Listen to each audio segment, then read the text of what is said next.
For someone whose entire career has been focused on joy, why a podcast on pain?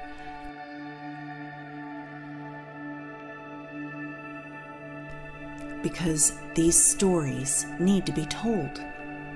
A good phoenix rising out of the ashes story reminds us all that not only can we survive, we can thrive. And when we emerge, we're different. That's the alchemy of pain.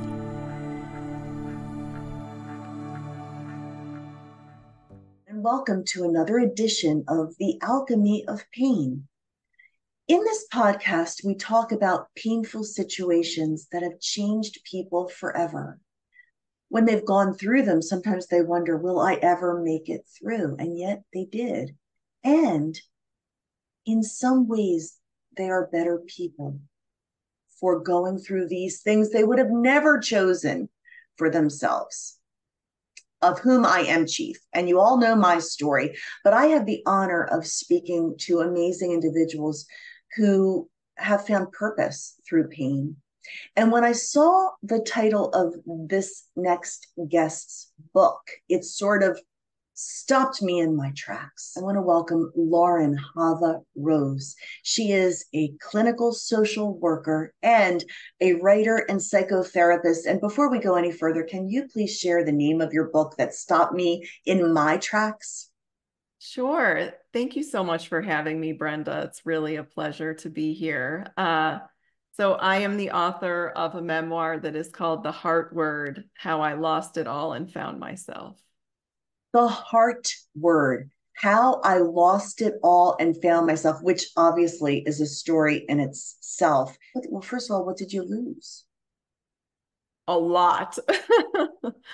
Really, honestly, everything from my entire family to my home to most of my belongings.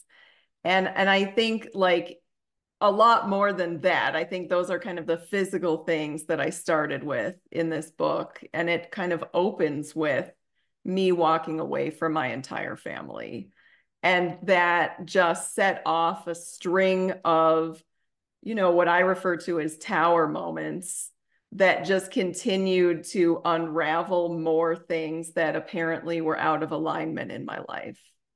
And I just kind of kept surrendering and surrendering, wondering when I was done losing things and I was going to start finding myself or finding something. But I really felt called to write this book now because the truth is we're living in a time where a lot of people can relate to that. And the bravery that it took for you to walk away too. At that time, were you a clinical social worker? Did you have so you had tools at your disposal, and was there a aha moment where it was like, I need to go? Yes. And I don't want to give it away because it's definitely in the book, but I think that, I think for a long time, I knew that I didn't really fit in my family in various ways. Becoming a social worker absolutely gave me the tools and the language to understand a little bit more about why and kind of what was going on. And I also credit my own therapy for helping me realize that it was time to leave. And so, I'm certainly both a client and a therapist, and I've been a clinical therapist since 2009 post-grad. So it's really an honor for me to help people walk through, their own kind of heart word journeys. And it was time for me to share that I've got one too. This book, I already know, is in queue. It is a must read for me because what I've been unraveling personally is how important it is to deal with childhood trauma, or else it will eventually come and off you. It will be the end of you if you don't deal with it. And yet dealing with it is some of the hardest stuff in the world. So I thank you for the work that you are doing. Why was it called the heart word? Is it because so many of us, our hearts have been wounded, or we're so busy dealing with the external stuff we never get to the heart, or is it a combination? Well, so the heart word is my way of saying courage. So, right after I kind of went through the main plot in the book, I tattooed the heart word in my own handwriting on my wrist. And it felt like what I wanted to remind myself of was my own courage. And this story that I'm telling in the book feels like the personification of courage to walk away from everything I knew, to step back and say, you know what, I think that none of this is really me, and this isn't how I want to be living in the world. And I'm just going to do everything I can to change that. I really say that that came from a deeper place of knowing, because my brain certainly didn't want me to do all of that. But my heart was yearning for a different life. And there was only one way to get that. Oh, this is so good because you have the brain and then you have the heart. And I love when they are in alignment. Oh, happy day. But a lot of time, the brain is trying to be logical. You've invested your whole life. You can't give up now. And what you've assigned yourself to is a lifetime of being unhappy just because I've invested all the time. How do people vote with their heart instead of their brain? Yeah, it's such a good question. You know, I think people have to be willing to hear what the heart wants to say and to be ready that it's probably going to be wildly inconvenient. And I think we start to shut that down, right? I mean, we all can listen to our hearts, but it's actually the staying power of continuing to hear it. Once it has basically told you something the rest of you doesn't want to do. And that's where the courage lives, is like, can you not just listen, but can you stay? And can you really hear that the heart is asking for more? The heart is asking for less. The heart is asking for change. This is so important. And there's so many people out there right now that are at this precipice, and the comfortable path, the convenient path.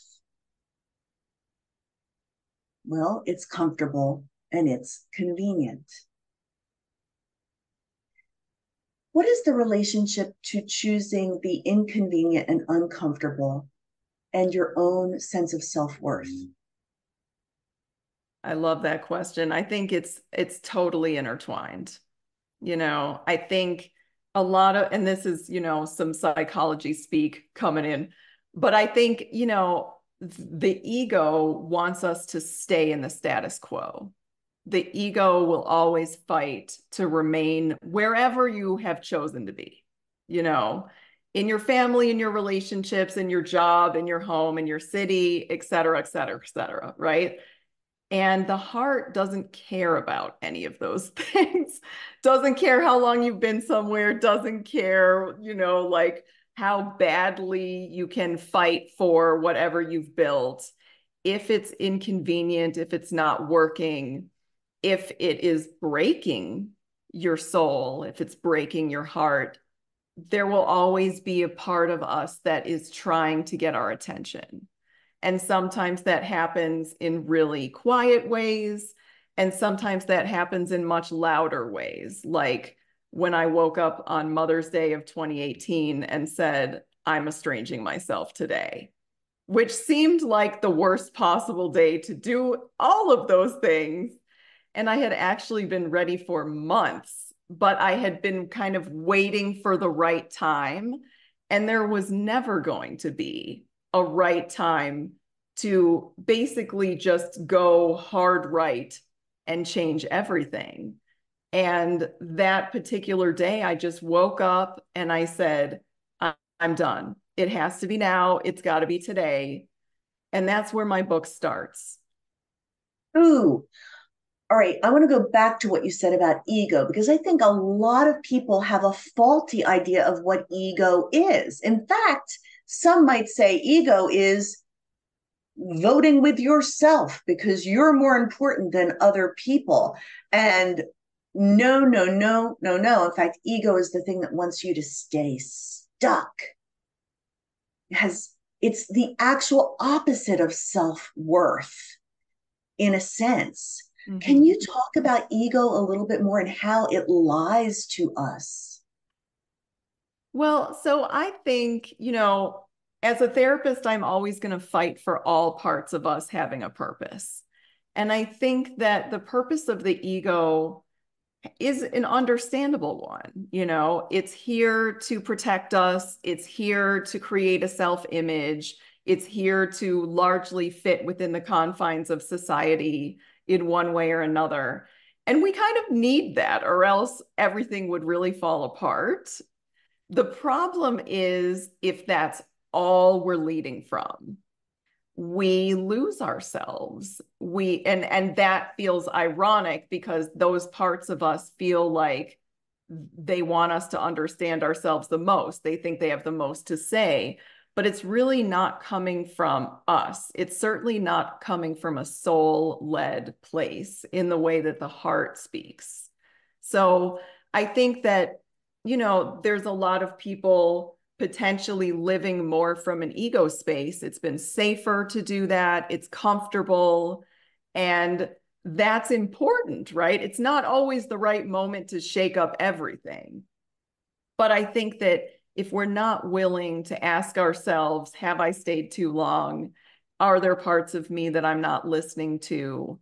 It's also not really a fulfilling life. And ultimately, I mean, why the heck else are we here?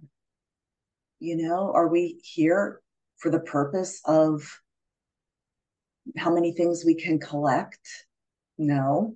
Or what kind of an image we can prop up. But I thank you for making the distinction that the ego isn't a villain. The ego serves a purpose. It's not all, well, if I'm voting with my heart, then the ego has no place. So there is this balance. When you say you found yourself, who did you find, Lauren? I just feel like I got chills even hearing that. Well, a lot of the things that I had thought made up my personality, and it turns out didn't. I think that they were social constructions from the way other people viewed me for one reason or another. But I think, one of the biggest ways that I found myself was that I went through in the book and in my life, obviously, a ceremony of rebirth, which is called a mikvah. I'm Jewish, and that is within the culture of sort of like a ritual that we do to sort of like dunk ourselves in water and come out, like sort of come through the canal again. And Mm. that's where I chose the name Hava for myself, which means the revealer of truth. And I think growing up, this was something I was vilified for. I tend to be a really bold person. I'm an Aries sun and Aries moon. I can't stop but say how things are. I've always been that way.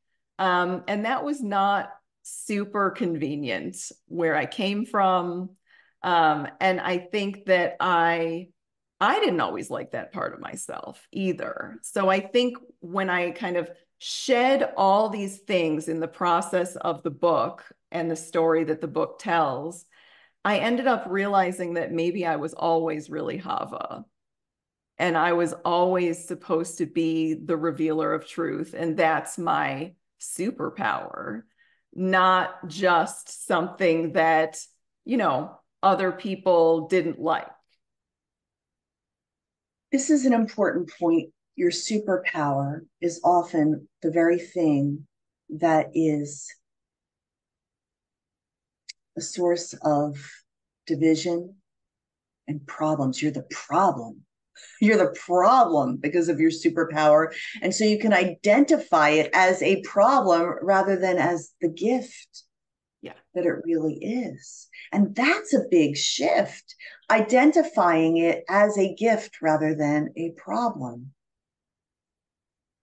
I think there's a lot of problem children out there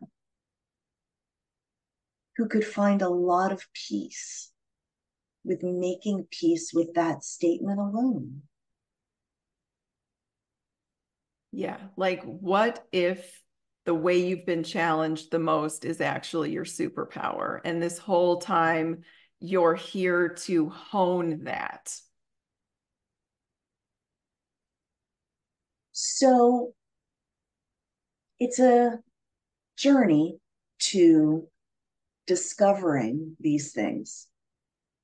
What are the tools that have served you along the way? Because I'm sure that when you got to that final emancipation day, the estrangement day, the decision day, there were a lot of dark nights of the soul that led up to it. How did you get through the dark nights of the soul?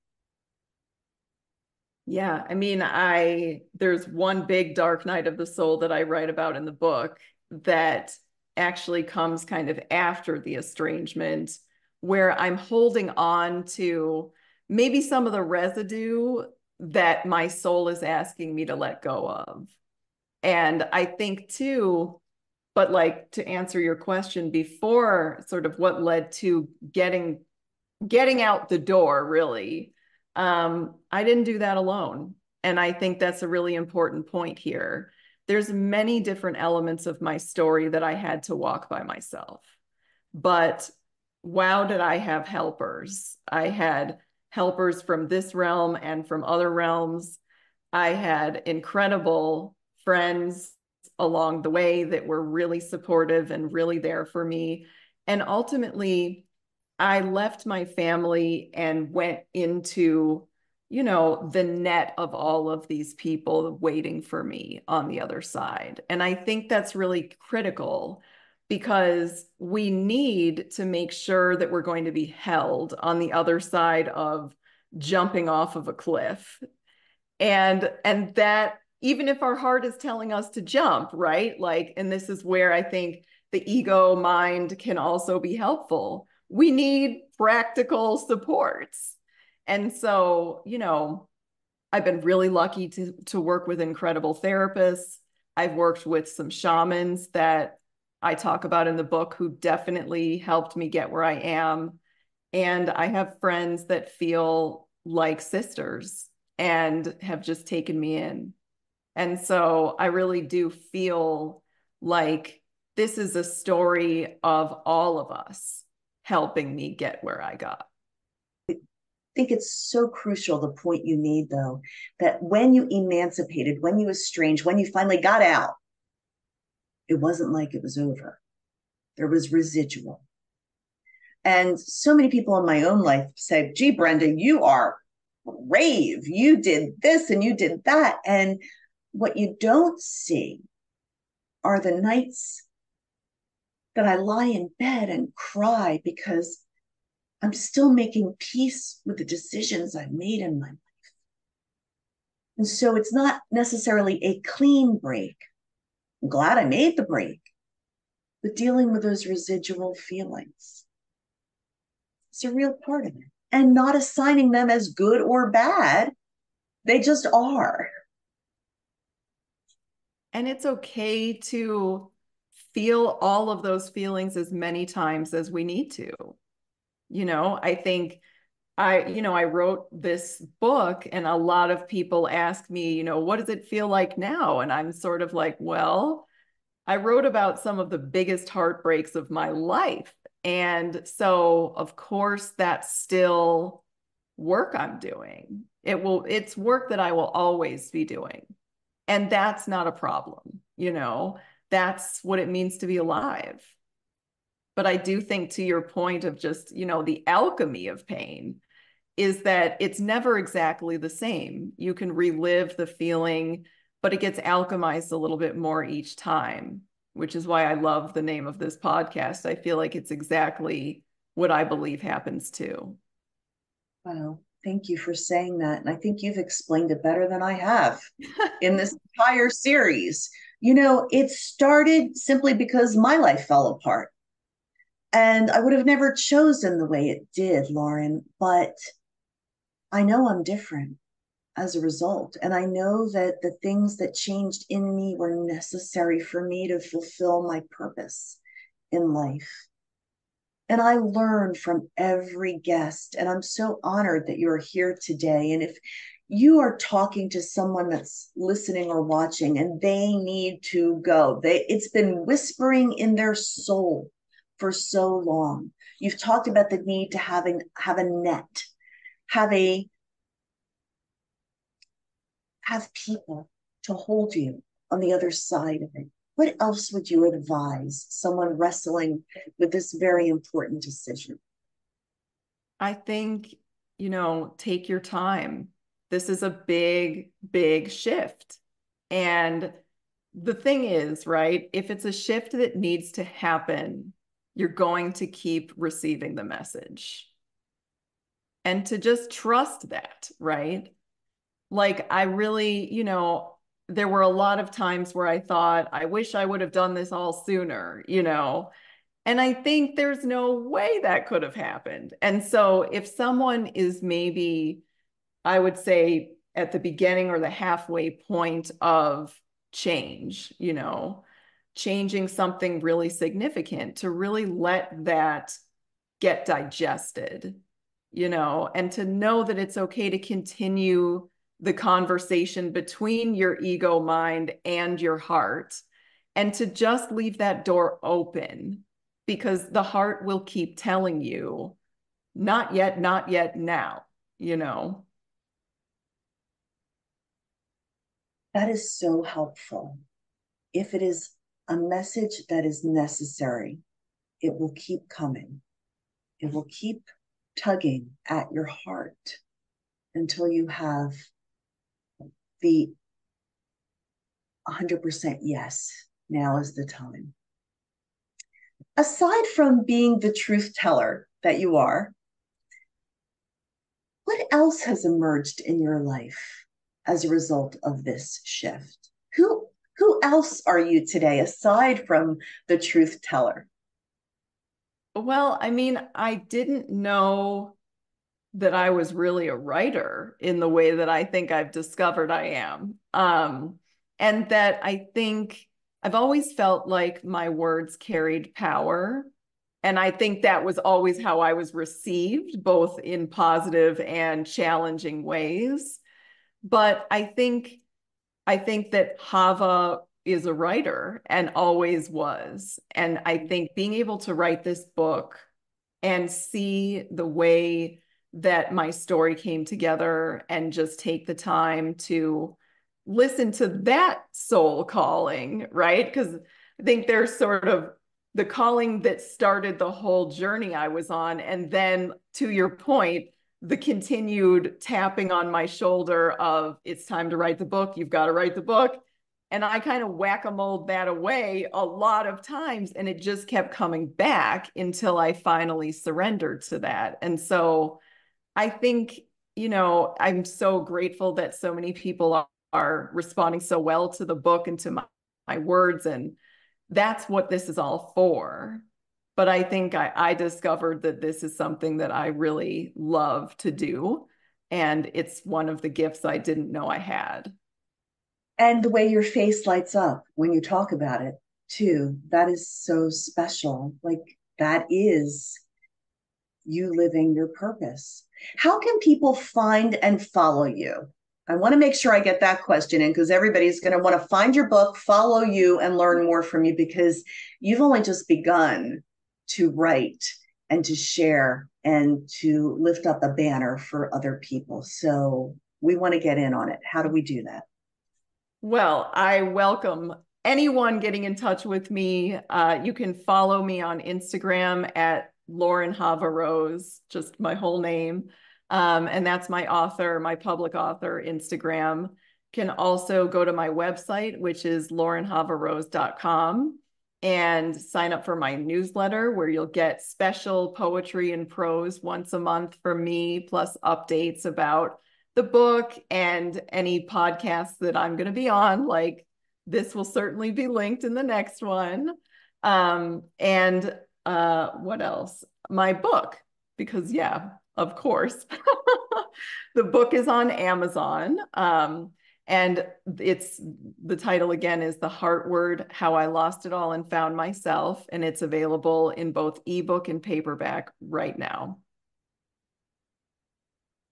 Before our time runs out, and I appreciate the generosity of your time, you also talked about having help professionally, therapists and shamans. A shaman changed my life. Because when I left my toxic situation, I realized, oh no, I brought myself with me. And I needed to make peace with me and what was going on inside of me and what got me into a toxic situation again and again and again. One I didn't choose. You didn't necessarily choose your family. But so, what are some tips for people to find the helpers? Mm-hmm. Whether it's a therapist, a shaman, like, because not every therapist is the right fit for you. Yes, that's a really good point. And I do think something that I really wanted to do with this book also was write a memoir as a therapist, bridging all kinds of healing work together. So readers are going to see me go through my own therapy. They're also going to see me meet with multiple shamans and go through a soul retrieval, among other things. And all of those things got me here. And so I think that for people that are open to any kind of healing work, because I think we all need all of it. And, you know, like finding the right therapist, certainly I know can be a process. I really think that word of mouth is a great place to start. Who do people know that are working with healers of any kind that they're really benefiting from? I love it when my clients send me their friends and people that they know, because that's always the best kind of referral too for a healer is, well, this person's aware of how I work. And so, you know, I also think it's good for people to share with people in their world, I'm struggling. Who do you know? Because that also opens up the dialogue for everyone to be there for one another in a little bit of a deeper way. So, but in terms of sites that I like, particularly for finding a therapist, Inclusive Therapists is really great. That's where I have my profile. And especially for folks that are looking for therapists that are decolonizing therapy, for people that are working with marginalized identities, that's really a great website. And so I would start in those places, kind of the smaller scale sites, and also just ask. I bet people have worked with healers that you know, and if anyone has anything good to say, that's the best place to start. Such great advice. I appreciate that so much. Asking, being vulnerable enough to say, I'm struggling. You know, this is going to run at the new year, and 2024 offers a clean slate of opportunities. It's never too late to live the life you've always wanted to live. We're living proof of this, aren't we? I wish you so much success with this book and with your work, which is such important work. And for those who are listening and watching, I think it was Rumi that said, when the student is ready, the teacher appears. And when you are ready, you will find your answers. Don't be afraid to ask for help and ask for the answers. And it may come in unexpected ways, through unexpected people, but be open, because your answer will come when you're ready for it. Lauren, any final words for our audience as we close? I just want to thank all of you for being here with us today and listening. And I really hope that this conversation has touched into the deeper part of you that knows you were meant for more, because that's really what we're trying to speak to and what we're trying to invoke. So I think the best advice I have is after you're done listening, take a pause and just maybe put a hand on the heart and see if there's anything that wants to come forward from hearing us talk so much about this. A beautiful way to close. Thank you so much. And thank you for tuning into this edition of The Alchemy of Pain. As I always say at the end, keep pressing against the chrysalis. You are creating strength in your wings so you can fly. Have a good day, everyone.